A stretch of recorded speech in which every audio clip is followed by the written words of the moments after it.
जब से सरकार में आई विदेश का 1 रुपया विदेशी धन जो काला धन विदेशों में जमा था उसका 1 रुपया ये वापस नहीं कर पाई। लेकिन हमारे देश का जो गाढ़ी कमाई का पैसा था इनके लोग लूट करके विदेशों में लेकर चले गए, उनको वे वापस नहीं करा पाए। इसलिए मैं कहना चाहता हूं ये भारतीय जनता पार्टी के लोग इस तरह के लोग हैं, इसके विषय में आप जानिए। और बामनी बहन जी जो है कब अपना प्रत्याशी वापस ले लेंगी। बामनी बहन जी कब यह जो है आम चुनाव जो 2022 का हो रहा था विधानसभा का, तो उसमें उन्होंने बयान दे दिया कि जहां हमारे प्रत्याशी कमजोर हैं वहां जो है बहुजन समाजवादी पार्टी के लोग समाजवादी पार्टी को हराने के लिए भारतीय जनता पार्टी को वोट कर देंगे। उस तरह का कब बयान वो दे देंगी, इससे भी आपको सजग रहना है। हमारे दलित समाज के भाइयों, हमारे अल्पसंख्यक समाज के भाइयों, बहन जी कब बयान दे देंगी। समाजवादी पार्टी ये आजमगढ़ जो है समाजवादी पार्टी का गढ़ है। इस गढ़ को तोड़ने के लिए, इस किले को तोड़ने के लिए भारतीय जनता पार्टी और बहन कुमारी मायावती जी ये दोनों लोग मिल करके जो है साजिश कर रहे हैं। इस साजिश से आपको बचना होगा और पूरी ताकत से अपने बूथ पर खड़ा होकर के समाजवादी पार्टी के प्रत्याशी को और इस समाजवादी किले आजमगढ़ को आपको जो है बचाना है। इसके लिए मैं अपील करने के लिए आपके बीच में आया हूं और आप सभी लोगों से अपील करना चाहता हूं कि आजमगढ़ की आन बान और शान को आप बचाए रखने का काम करेंगे। तमाम हमारे नेताओं ने बात रखा है और आप लोगों ने सुना है, ये झूठी सरकार को हटाना है।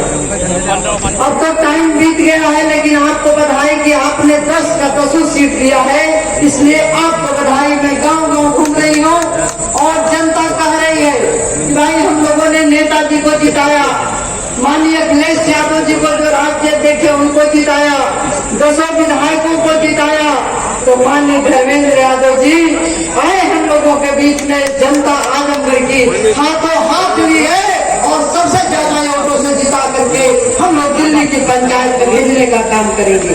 ये जनता की आवाज है, ये महिलाओं की आवाज है, ये गरीबों की आवाज है, जनता कह रही है। इसलिए आप सभी लोगों का स्वागत बंदन अभिनंदन करते हुए आंसू कौन बहाएगा।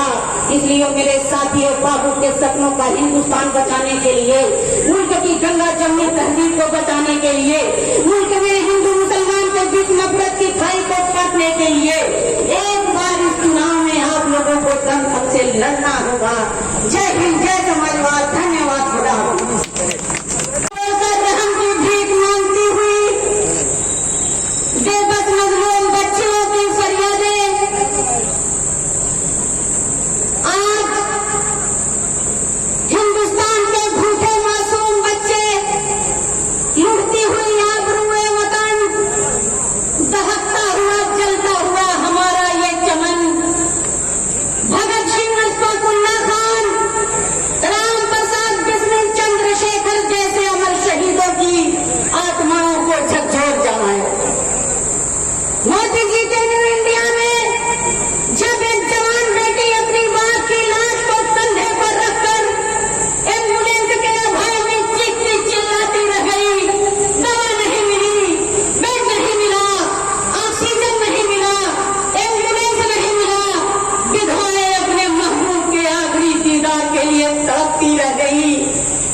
को देखने के लिए कराते रह गए और कलेजा मुंह को तब आ गया जब एक नौनिहाल मासूम बच्चा अपनी मां की लाश पर अपना सर रखकर कहता है, उठ मां, तू सोई क्यों है? मामून, तू अपने दूध का मुझे तो दूध पिला दे, मेरा गला सूख रहा है, उठ जा मां। लेकिन वह है देश के बादशाह, तुझे रहम नहीं आया, तुमने हमारे बेबसी पर कहकहे लगाए और रातों रात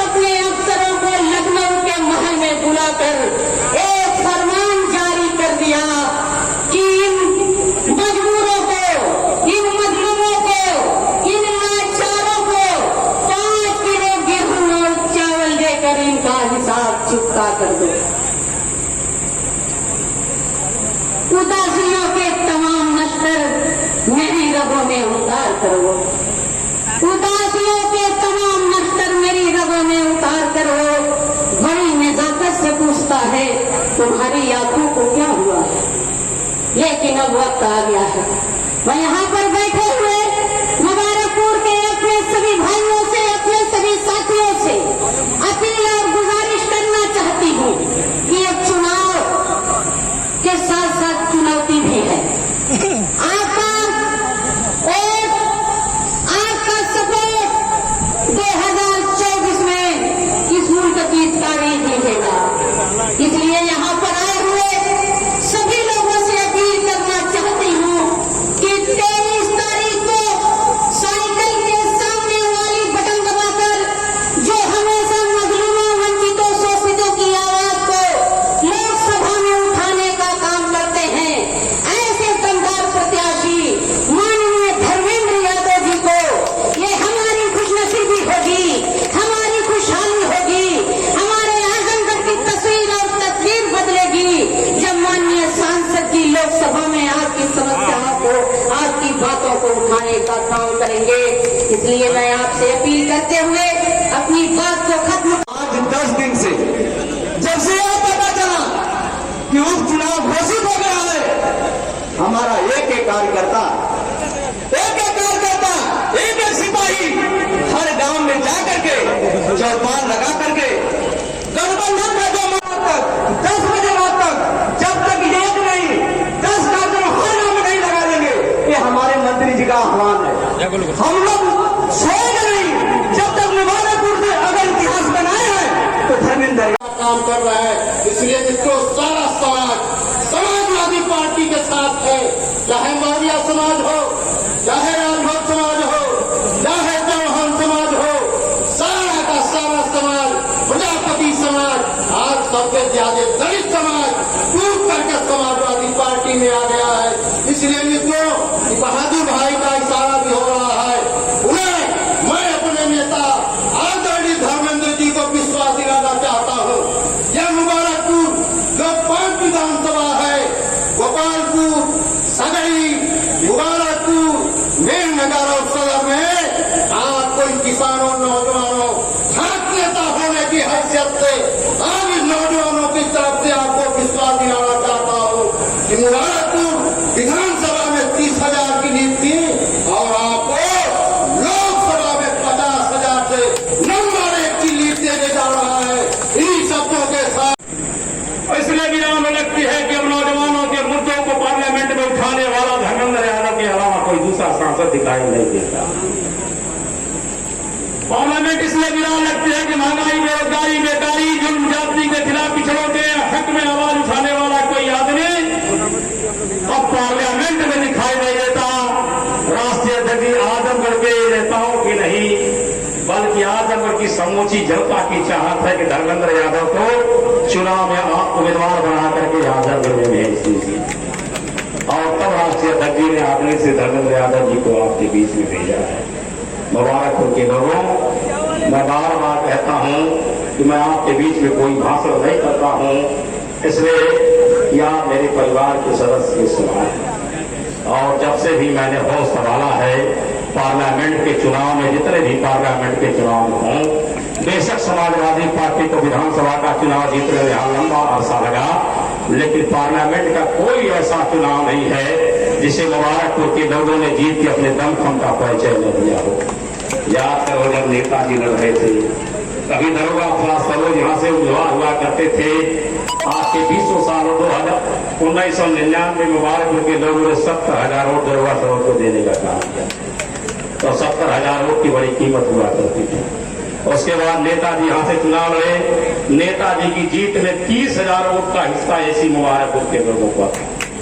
आदरणीय श्री अखिलेश यादव जी राष्ट्रीय अध्यक्ष जी जब यहाँ से चुनाव लड़े, 1,36,000 वोट ये मुबारकपुर के लोगों ने राष्ट्रीय अध्यक्ष जी को देने का काम किया था। ऐ मुबारकपुर के लोगों, मैं आपकी ताकत को जानता हूँ। अगर हमारा मुबारकपुर का साथी लग जाएगा तो हमारा एक साथी ऐलान कर रहा था कि जितना विधानसभा के चुनाव में हमने जितने वोटों से चुनाव में जीत हासिल किया है उसका 2 गुना वोटों से हम आदरणीय श्री धर्मेंद्र यादव जी को मुबारक हो चुना। मैं ये नहीं कहता, मैं तो बार बार कहता हूं कि मेरी अपनी कोई ताकत नहीं है, लेकिन मुबारकपुर के नौजवानों, विद्यार्थियों, किसानों, मजदूरों, बुनकर भाइयों, आप बड़े ताकतवर हो और आपके ताकत का परिचय तो लखनऊ में चर्चे हो जाया करते हैं। हम विधानसभाओं के चुनाव भरे हार जाते थे, लेकिन जुल्म जाति करने वाली सरकारों के खिलाफ सीधा चौड़ा करके अगर कोई लड़ाई करने का काम करता है तो मुबारकपुर का नौजवान करता है, मुबारकपुर के साथी। हम जानते हैं मुबारकपुर के लोगों, अगर आपने अंगड़ाई ले लिया, आदरणीय एमपी साहब, अगर मुबारकपुर के लोगों ने मन बना लिया, और मन क्यों नहीं बनाएंगे, जब अपने मन का नेता पा गए हैं तो मुबारकपुर के लोगों को तो मन बनाना ही पड़ेगा।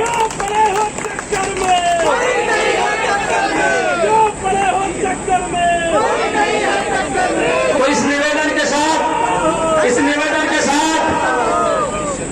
कि आज 12 तारीख है, आप लगातार सुबह से आकर के, जब मैं आदरणीय उम्मीदवार महोदय को देने के लिए आजमगढ़ जा रहा था तो इस पंडाल में कम से कम 400-500 आदमी आ चुके थे। 9:30 बजे से ये लोग यहाँ हाजिर हैं। इस तेज दोपहरिया में अगर मरम्मत से कोई आधा घंटा धूप में खड़ा हो जाए तो उसको कौन बीमारी हो जाएगी यह किसी को ही नहीं जानता है। लेकिन आपका यह जोश, आपका हौसला, आपकी बुलंदी इस बात का सबूत है कि अब चुनाव में कुछ बाकी नहीं रह गया है, इसलिए कि समाजवादी पार्टी के हक में एक तरफा चुनाव जा रहा है, इसको कोई रोकने वाला नहीं। और हम आपसे ये भी कहते हैं कि हम उनकी मजबूरियां भी समझते हैं। आदरणीय श्री धर्मेंद्र यादव के अलावा कोई दूसरा आदमी चुनाव के मैदान में भी नहीं है, इसलिए कि बाकी जो उम्मीदवार दिखाई दे रहे हैं तो बेचारे डर के मारे चुनाव के मैदान में खड़े हैं, कोई दूसरा कारण नहीं है। मैं तफसील से नहीं बताऊंगा, भगवान जाने। अगर निरहुआ अगर बात नहीं मानता, सरकार की कमर का निशान नहीं देता, तो कब बाबा का बुलडोजर उसके 3 मंजिला मकान पर चढ़ जाता, ये गाजीपुर के लोग जानते हैं। तो बेचारा घर बचाने के लिए, कारोबार बचाने के लिए कमल के निशान पे आ गया है, और दूसरे साथी से हमारा लंबा संघर्ष रहा है। हम उनके बारे में कुछ नहीं कहते। राजनीति में दल और विचार रोज नहीं बदला करते। आप समाज के रंगवा भी बनना चाहते हो, आप सामाजिक प्राणी भी बनना चाहते हो, और अपने मफाद के लिए, अपने फायदे के लिए, अपने स्वार्थ में रोज दल और विचार भी बदल दिया करते हैं। राजनीति करने वालों को ऐसा काम नहीं करना चाहिए, इसलिए कि राजनीति करने वाला व्यक्ति धर्मेंद्र यादव जैसा आदर्श हुआ करता है। धर्मेंद्र यादव का नाम हुए छोटे छोटे नौजवान साथी एमपी साहब ने कह रहे थे कि एमपी साहब आपको पार्लियामेंट में पहुंचना है, इसलिए कि एक आजमगढ़ नहीं, एक उत्तर प्रदेश नहीं, पूरे देश का नौजवान आपकी तरफ आस्था भरी नजरों से देख रहा है कि हमारे हक की लड़ाई उठाने वाला धर्मेंद्र यादव पार्लियामेंट में पहुंचने वाला है।